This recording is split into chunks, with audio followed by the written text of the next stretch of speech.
पर एक दिन जब स्कूल जाते वक्त वो मेरी शर्ट के बटन ठीक से लगा रहे थे, तब उन्होंने बटन लगाते वक्त कहा, शर्ट पर प्रेस नहीं हुई है ठीक से, लाओ मैं कर देता हूं।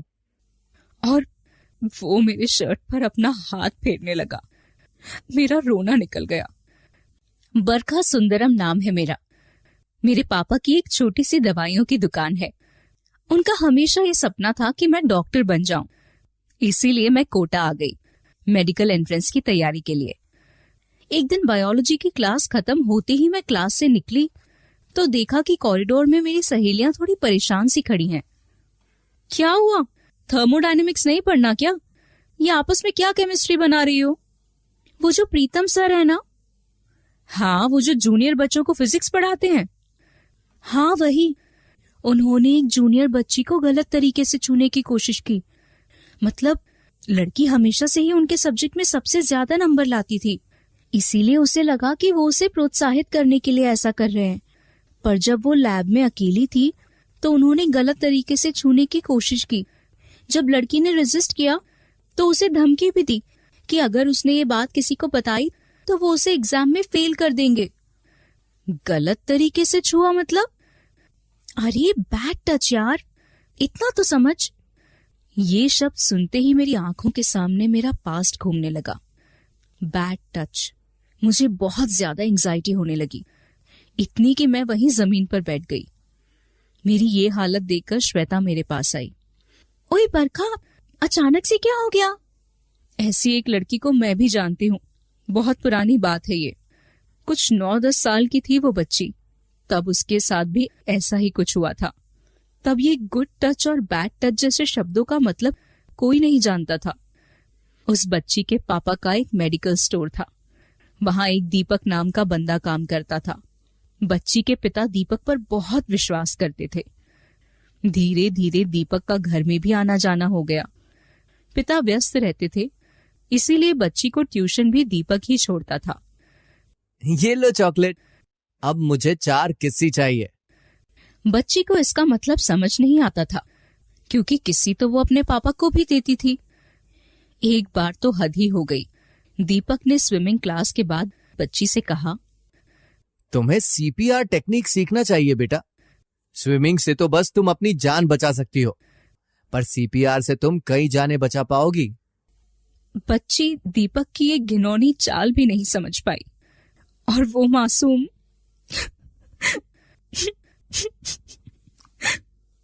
दीपक उसे गाड़ी पर आगे बिठाता और बच्ची की सेफ्टी के बहाने उसे गलत तरीके से छूता। बच्ची को ये सब अच्छा नहीं लगता था, पर वो किसी को कैसे समझाती कि उसके साथ हो क्या रहा है। बरखा, तुम उसके बारे में इतना कैसे जानती हो?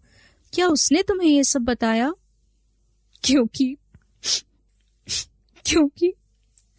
वो बच्ची मैं ही हूं, मैंने सिसकियों भरी आवाज में कहा।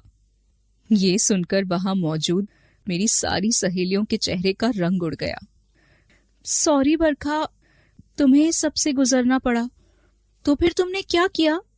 बताया अपने परिवार वालों को? नहीं, पिताजी दीपक पर बहुत भरोसा करते थे। पहले तो मैंने खुद पर ही शक किया कि मैं ही ज्यादा सोच रही हूं।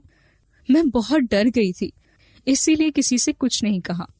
पर एक दिन जब स्कूल जाते वक्त वो मेरी शर्ट के बटन ठीक से लगा रहे थे, तब उन्होंने बटन लगाते वक्त कहा, शर्ट पर प्रेस नहीं हुई है ठीक से, लाओ मैं कर देता हूं।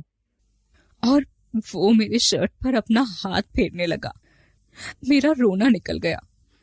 और उस दिन के बाद मैंने स्कूल नहीं जाने के लिए बहुत जिद की, बहुत रोने लगी। मैं घर से कहीं बाहर नहीं जाना चाहती थी, क्योंकि जानती थी कि मुझे बाहर दीपक के साथ ही भेजा जाएगा। शायद दीपक समझ चुका था कि मैं उसी की वजह से ये सब कर रही हूं, और वो वक्त देख के नौकरी छोड़ के कहीं और बस गया। ये बोलते हुए मेरी आंखें भर आईं और मैं कोचिंग से चली गई।